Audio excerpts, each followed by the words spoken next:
8.5 सालों में अरविंद केजरीवाल की सरकार डीटीसी के लिए एक भी सीएनजी की बस नहीं खरीद पाई।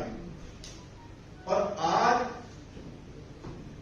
दिल्ली सरकार के पास, डीटीसी के पास लगभग 3500 सीएनजी की बसें हैं। ये बसें भी आउटडेटेड हो गई है। इनको दिल्ली की सड़कों पर उतारा नहीं जा सकता है। आए दिन इनमें आग लगती है, ब्रेकडाउन की एक दिन में सैकड़ों घटनाएं घट जाती हैं।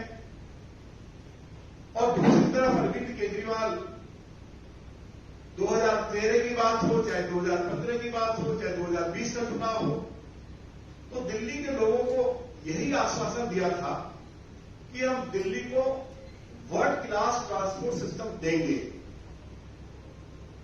अब जो सरकार एक भी बस डीटीसी के लिए नहीं खरीद पाई और जो बसें बची हैं वे भी आउटडेटेड हो गई, तो पूरा जो हमारा ट्रांसपोर्ट सिस्टम है पूरी तरह से कोलैप्स हो गया है। अरविंद केजरीवाल ने दिल्ली को दुनिया का सबसे ज्यादा पॉल्यूटेड कैपिटल घोषित करवा दिया है।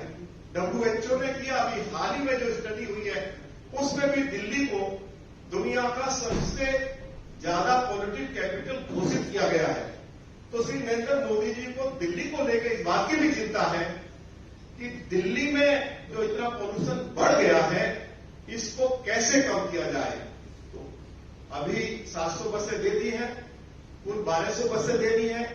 और उसी दिशा में जो उन्होंने एक महत्वपूर्ण कदम और उठाया, बदरपुर में 885 एकड़ जमीन के ऊपर जो इको पार्क बनाया जा रहा है, जिसमें 3.5 लाख पौधे लगाए जा रहे हैं, जो अगले 6 महीने में बनकर तैयार हो जाएगा। उससे भी दिल्ली का एनवायरमेंट बदलेगा और पोल्यूशन का स्तर कम होगा।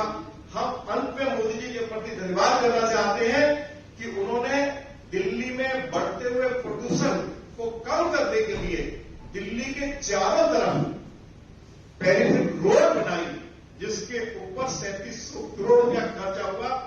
और अरविंद केजरीवाल ने अपना जो योगदान उसमें देना था, 1 पैसे का योगदान भी नहीं दिया है। जिसके ऊपर जिम्मेदारी थी दिल्ली के लोगों को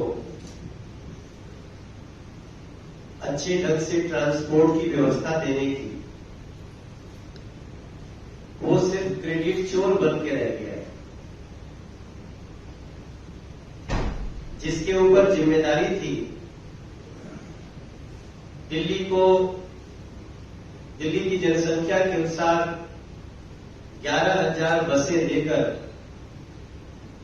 दिल्ली के लोगों को अपनी गाड़ियों को छोड़ करके इन बसों से जाना, इलेक्ट्रिक बसों का आना, ये सब जिम्मेदारी और वादा दोनों था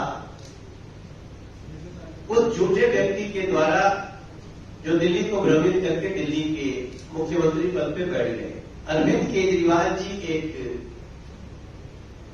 बेशर्म की तरह, निर्लज्ज की तरह, खेतर की तरह आते हैं और आकर के फिर एक नया झूठ परोसने की कोशिश करते हैं।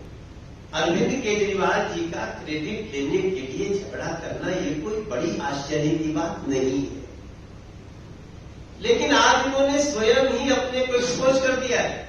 आज के अपने वक्तव्य में उन्होंने कहा है कि हम अगले कुछ समय में, एग्जैक्ट आप देख लीजिएगा, अगले कुछ समय में ये 10,000 बस या कितना बोले हैं लाएंगे, इतना खर्चा करेंगे।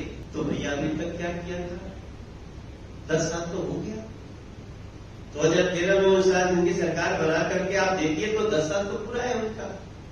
लेकिन उसके बाद भी दिल्ली के लोगों के लिए बस देना पड़ रहा है नरेंद्र मोदी सरकार। और बसों को देने के लिए जो पहला एडवांस होता है 20%, पहली ईएमआई भारत सरकार के मिनिस्ट्री ऑफ हेवी इंडस्ट्रीज ने दे दी है। दूसरी ईएमआई भी वही देगी भारत सरकार का हेवी इंडस्ट्री मिनिस्ट्री। और तीसरा में इन बसों का पूरा चुकता हो जाएगा। और हम ये खाली दिल्ली को ही नहीं दे रहे हैं, हम और भी प्रदेशों को दे रहे हैं। जहां हमारी सरकार नहीं है वहां भी दे रहे हैं हम लोग। आपको जान के खुशी होगी, बंगलोर को भी 921 दिया है, और कोलकाता को 1180 दे रहे हैं, हैदराबाद को 300 दे रहे हैं, हम सूरत को भी 150 दे रहे हैं। कहने का मतलब हम भेदभाव, नरेंद्र मोदी जी की सरकार कभी भेदभाव नहीं करती। हम मानवता के लिए, मानवता की रक्षा के लिए आगे बढ़े नरेंद्र मोदी जी की सरकार।